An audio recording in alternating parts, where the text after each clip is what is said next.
Building construction के आज इस इंट्रोडक्शन क्लास में हम लोग देखेंगे कि बिल्डिंग कंस्ट्रक्शन के अंतर्गत किस किस टॉपिक को हमको पढ़ना है।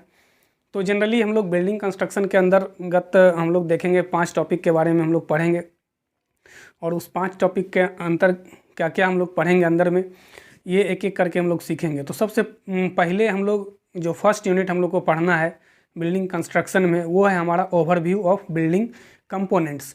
तो बिल्डिंग कंपोनेंट्स के बारे में इसमें जनरली पढ़ना है।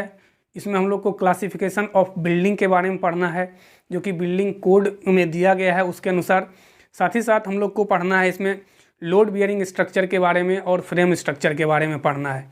तो ये हम लोग सीखेंगे कि लोड बियरिंग स्ट्रक्चर कब बोलते हैं किसी भी बिल्डिंग को, और फ्रेम स्ट्रक्चर कब बोलते हैं। और ये जनरली आप लोग सब देखे हुए हैं, बस एक बार बता देंगे तो आप लोग को अंदाज आ जाएगा कि हाँ जो हम देखे हैं वो हम लोग पढ़ रहे हैं। साथ ही साथ इसमें बिल्डिंग कंपोनेंट्स में बहुत सारा बिल्डिंग का कंपोनेंट्स होता है। जैसे हम लोग बिल्डिंग बनाते हैं तो प्लिंथ लेवल कहाँ पे देते हैं, सिल क्या होता है, पारापेट क्या होता है, ठीक है। इन सभी बातों को हम लोग फर्स्ट यूनिट में सीखेंगे और थोड़ा सा इसमें हम लोग फाउंडेशन के बारे में सीखेंगे और सुपर स्ट्रक्चर और सब स्ट्रक्चर के बारे में चर्चा करेंगे कि सुपर स्ट्रक्चर किसको बोलते हैं, सब स्ट्रक्चर किसको बोलते हैं। तो थोड़ा सा हम बता देते हैं यहाँ पे। तो देखिए, जो भी ग्राउंड के ऊपर आपको स्ट्रक्चर दिखता है बिल्डिंग का, वो हमारा सुपर स्ट्रक्चर में आता है। और जो ग्राउंड के नीचे बिलो द ग्राउंड सरफेस जो भी स्ट्रक्चर हम लोग कंस्ट्रक्ट करते हैं, बनाते हैं, उसको हम लोग सब स्ट्रक्चर बोलते हैं। जैसे कि आप फाउंडेशन के बारे में जानते हैं, वो क्या होता है, ग्राउंड के नीचे होता है, तो इसको हम लोग क्या बोलते हैं, सब स्ट्रक्चर बोलते हैं। और ऊपर जो भी स्ट्रक्चर है, डोर विंडो है, उसका सिल लेवल है, पारापेट है, ठीक है, रनिंग रेल होता है, ये सारा जो है बिल्डिंग के अंदर सारा हमारा सुपर स्ट्रक्चर में आता है। तो ये हम लोग फर्स्ट यूनिट में देखेंगे। अब हम लोग देखते हैं सेकेंड यूनिट में। तो सेकेंड यूनिट में हम लोग देखेंगे natural and artificial construction material के बारे में, कि बिल्डिंग जब हम लोग बनाएंगे तो कौन कौन सा मटेरियल का उपयोग करेंगे हम लोग। जैसे हम लोग स्टोन का उपयोग करेंगे, ब्रिक का उपयोग करेंगे, टिम्बर का उपयोग करेंगे, सैंड का उपयोग करेंगे, ठीक है, सीमेंट का उपयोग करते हैं, एग्रीगेट का उपयोग करते हैं। तो ये सारा हमारा मटेरियल में आ जाएगा। तो ये सारा चीज़ हम लोग देखेंगे कि किन किन मटेरियल का रिक्वायरमेंट होता है, ठीक है, या एक अच्छा बिल्डिंग स्टोन हम कब बोलेंगे, या एक अच्छा ब्रिक कब बोलते हैं हम लोग। इस सब बात को हम लोग सीखते हैं किसमें, सेकेंड यूनिट में, जो कि हमारा है natural and artificial construction material में। इसके बाद हम लोग इसमें पढ़ेंगे इसी यूनिट में कि कोर्स एग्रीगेट किसको बोलते हैं, फाइन एग्रीगेट किसको बोलते हैं, ठीक है। तो दूसरे यूनिट में हम लोग इतना पढ़ेंगे। फिर हम लोग का जो तीसरा यूनिट है वो है हमारा special and processes construction material. तो इसमें स्पेशल मटेरियल में जैसे हम लोग पेंट के बारे में पढ़ते हैं, वार्निश के बारे में पढ़ेंगे, ठीक है, और बहुत सारा चीज़ जो है हम लोग देखेंगे। टर्माइट प्रूफ कैसे बनाएंगे कोई भी बिल्डिंग को। टर्माइट का मतलब होता है, जैसे आप लोग देखे होंगे क्या कि बिल्डिंग में क्या होता है कि जैसे आप डोर बनाए, विंडो बनाए हैं, तो डोर या विंडो है तो उसमें क्या होता है, कीड़ा लग जाता है, ठीक है, एक वाइट वाइट बोलता है जैसा, ठीक है, इंसेक्ट टाइप का होता है। इसको हम लोग आगे पढ़ेंगे टिम्बर वाले पार्ट में। वाइट एंट बोलते हैं उसको। बहुत सारा जो होता है, क्या होता है, कीट जो होता है वो उसमें आके एक्ट कर मतलब लग जाता है, तो हमारा क्या होता है, डोर विंडो ख़राब हो जाता है। या हम लोग क्या करते हैं, फाउंडेशन में टर्माइट्स यूज़ करते हैं ताकि फाउंडेशन में जो है वो हमारा सही रहे, ठीक है। तो टर्माइट्स के बारे में पढ़ेंगे। वाटर प्रूफिंग कैसे बनाएंगे हम अपने फ्लोर को, उसके बारे में हम लोग इस चैप्टर में सीखेंगे।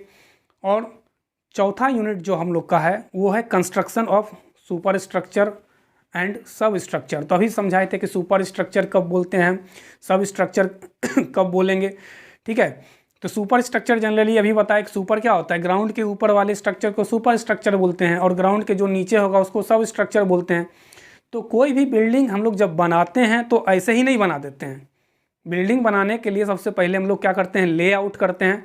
तो इस चैप्टर में हम लोग सीखेंगे जो हमारा साइट दिया हुआ है, ठीक है, जो हमारा साइट है उसको, उस साइट को हम लोग लेआउट कैसे करेंगे। मतलब पहले आपको पता रहेगा, बिल्डिंग जो ड्राइंग है उस पर यह दर्शाया गया रहता है कि आप कितना बाय कितना का बिल्डिंग बनाना है और वो रोड से कितना दूर है, ठीक है, या कोई भी एक लोकेशन से कितना दूर है, जो मेरा मेन लोकेशन होता है उस अनुसार हम लोग क्या करते हैं, उसका पहले लेआउट करते हैं, मतलब कहाँ पे फाउंडेशन डालेंगे, कितने कितने दूर पे फाउंडेशन डालेंगे, वो सारा मैप, वो जो हमारे पास नक्शा होता है, ड्राइंग होता है किसी भी बिल्डिंग का, किसी भी कंस्ट्रक्शन का दिया हुआ रहता है, उस अनुसार हम लोग क्या करते हैं, पहले फाउंडेशन को लोकेट करते हैं, क्योंकि फाउंडेशन लोकेट होगा तभी तो हम ऊपर कंस्ट्रक्शन कर पाएंगे। तो इसको हम लोग पढ़ते हैं लेआउट में। इसके बाद हम लोग पढ़ेंगे फाउंडेशन के बारे में, टाइप्स ऑफ फाउंडेशन के बारे में, सैलो फाउंडेशन कब बोलेंगे, डीप फाउंडेशन कब बोलेंगे, और उसमें भी सैलो और डीप में बहुत सारा फाउंडेशन का टाइप्स पढ़ेंगे, आइसोलेटेड फाउंडेशन के बारे में पढ़ेंगे, मैट फाउंडेशन, रैप्ट फाउंडेशन के बारे में पढ़ेंगे, ठीक है। और साथ ही साथ इसी यूनिट में हम लोग को स्टोन मैसनरी के बारे में पढ़ना है और ब्रिक मैसनरी के बारे में पढ़ना है।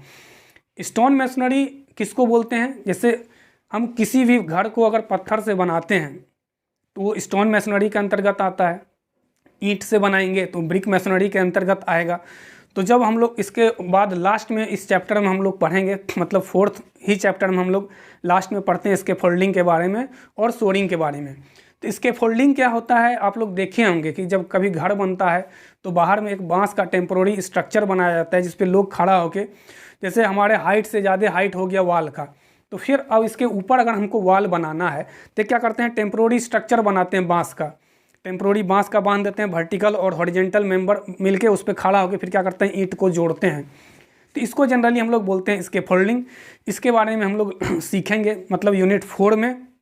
और लास्ट यूनिट जो हम लोग को पढ़ना है बिल्डिंग कंस्ट्रक्शन में, वो हमारा है बिल्डिंग कम्युनिकेशन एंड वेंटिलेशन के बारे में। मतलब इस चैप्टर में हम लोग जनरली डोर विंडो के बारे में पढ़ेंगे, यानी वेंटिलेशन के लिए जो जो चीज़ हम लोग कर रहे हैं बिल्डिंग में, उस सारे चीज़ों के बारे में पढ़ेंगे। टाइप्स ऑफ डोर के बारे में पढ़ेंगे, टाइप्स ऑफ विंडो के बारे में पढ़ेंगे, ठीक है। तो वहाँ पे हम लोग देखेंगे कितने तरह का विंडो होता है और कितने तरह का डोर होता है।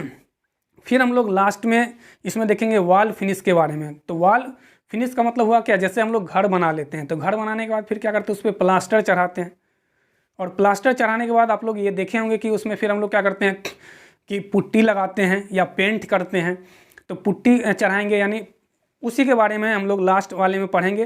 प्लास्टर के बारे में जनरली हम लोग पढ़ते हैं किसमें, वॉल फिनिशेस में, ठीक है। तो बिल्डिंग कंस्ट्रक्शन में ये 5 यूनिट हम लोग को पढ़ना है और एक एक करके हम लोग देखेंगे सारे यूनिट को। तो ये तो इंट्रोडक्शन का क्लास है, ठीक है। तो इस वीडियो लेक्चर में हम लोग इतना ही देखेंगे। Thank you.